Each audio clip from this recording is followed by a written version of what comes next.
Alhamdulillah, wa salatu wa salamu ala rasulillah. Chers musulmans, assalamu alaikum. Une série de vidéos, de courtes vidéos sur ce qu'on appelle le wahhabisme. Et j'ai en fait la nette impression que nous musulmans, et même les personnes en général, parlons de wahhabisme, sans peut-être pour autant en savoir les tenants et les aboutissants. Qu'est-ce que c'est que le wahhabisme? Avons-nous vraiment pris la peine de nous y pencher? Est-ce que finalement ce que l'on dit sur Muhammad ibn Abdul Wahhab, est-ce la réalité? Qu'il a fait ceci, qu'il a fait cela, que les wahhabites ont fait ceci. Bon, je pense quand même que il serait plus sérieux, il serait plus correct de retourner à la source de la chose. Qu'est-ce que cela veut dire? De retourner dans les propres textes approuvés par ce qu'on appelle les wahhabites. Alors, c'est à ceci que j'invite les gens qui peuvent écouter ceci au passage. C'est en fait de retourner dans les textes fondateurs de ce que l'on peut appeler le wahhabisme. Alors, exemple, je te donne un petit exemple, ou toi qui écoutes. Vous savez que chez les wahhabites, alors, sachant que dire wahhabite, ce n'est pas une insulte, hein. Ce n'est pas une insulte, ce n'est pas une critique, ce n'est pas en fait de la moquerie. Pourquoi? Alors, je vais donner un petit exemple.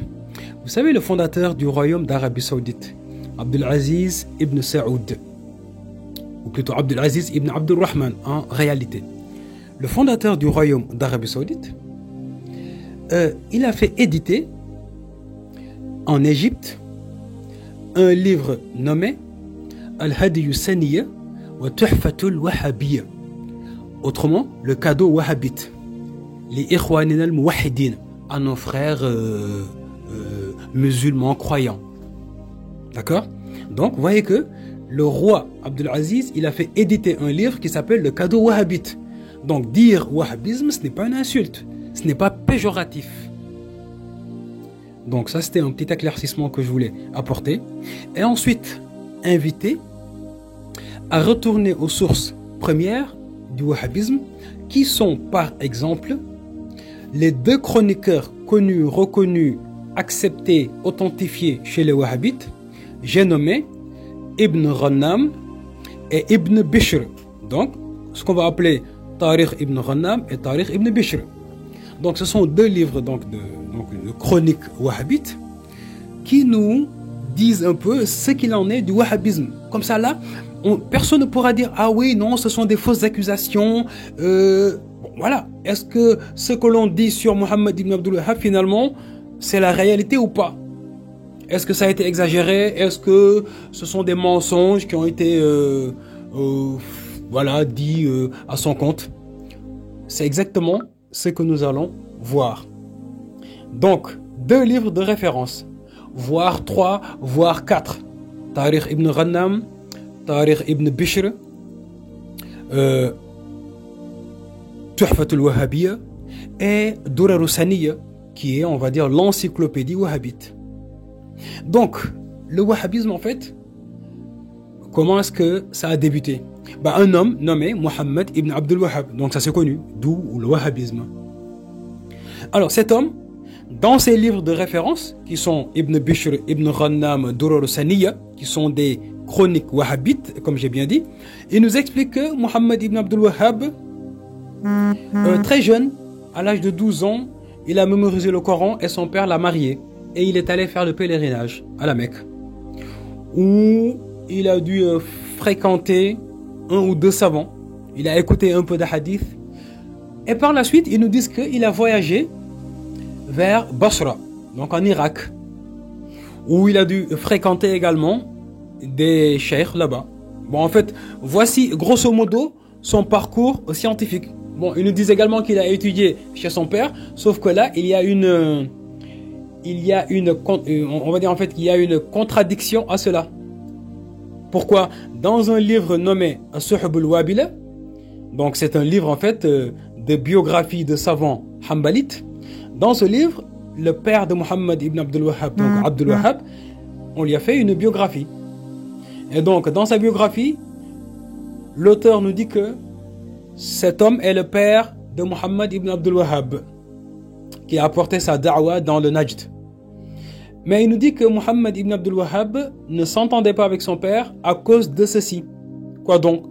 C'est qu'il n'acceptait pas d'étudier la science qu'on nomme al-fiqh, autrement la jurisprudence.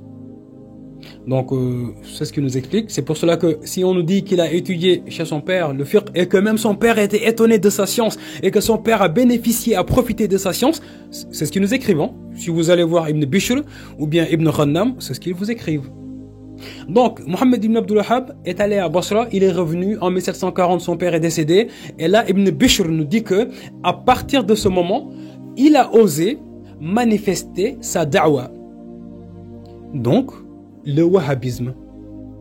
Alors, pour ce faire, qu'est-ce qu'ils ont mis en place? Qu'est-ce qui a été dit? Si on retourne voir Ibn Ghannam, qui est le premier chroniqueur, qui est lui-même en fait, qui est contemporain de Ibn Abdul Wahhab, parce que Ibn Bishr est arrivé bien après. Donc Ibn Ghannam, qui est contemporain de Ibn Abdul Wahhab, nous dit que toute l'Arabie était devenue polythéiste.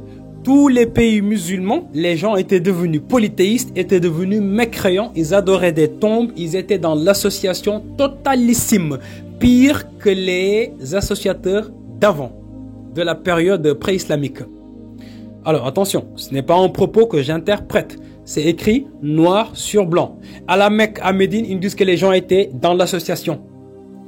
Tous les pays musulmans, ils te citent Irak, Égypte, Syrie, n'importe où, Basra, tout, ils te disent que dans tous les pays, les gens étaient des associateurs.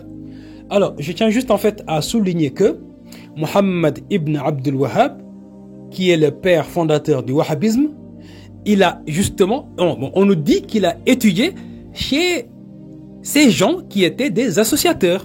Parce qu'ils disent qu'ils étaient tous des associateurs, sachant qu'il a étudié chez eux. Donc, il a étudié chez des associateurs. Parce qu'ils ne sont pas devenus associateurs après qu'ils s'y soient installés et après qu'il ait étudié chez eux. Non, ils ont dit que pendant cette période, ils voyaient de l'association, que ce soit chez les cheikhs, chez tout le monde. Les cheyours, les savants, tout le monde. En fait, il n'y avait pas d'exception. Même Ibn Ghannam nous dit que les gens, ils allaient auprès de la tombe de Abu Hanifa, auprès de la tombe de Ma'ruf al-Karhi et auprès de la tombe de Abdul Qadir Jailani, et il a rajouté radiyallahu anhum au passage. Hein. Donc c'est une petite parenthèse que je mets en fait. Ibn Ghannam dit radiyallahu an Abi Hanifa wa Ma'ruf al-Karhi wa Abdul Qadir Jailani. Sachant que Abdul Qadir Jailani et Ma'ruf al-Karhi ce sont des soufis. Mais Ibn Ghannam, qui est un chroniqueur wahhabite, il demande l'agrément d'Allah sur eux, sur des soufis. J'aimerais bien une petite explication par rapport à cette petite parenthèse. Et donc, Mohammed ibn Abdul Wahhab, à son retour de Basra, son père décédé, il a osé expliciter sa da'wa. Alors, ce que je dis là, en fait, attention, il ne faut pas prétendre que ce sont des accusations. Non, ce sont des propos que je tire des textes fondateurs du wahhabisme, des chroniques de Ibn Ghannam et de Ibn Bishr.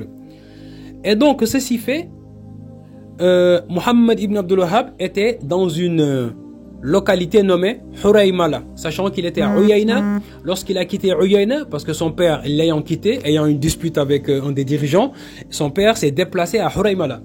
Et une fois à Huraymala, là il s'est associé, lui Mohammed ibn Abdul Wahhab, à un homme nommé Uthman ibn Ma'mar. Et nous y reviendrons, Inch'Allah.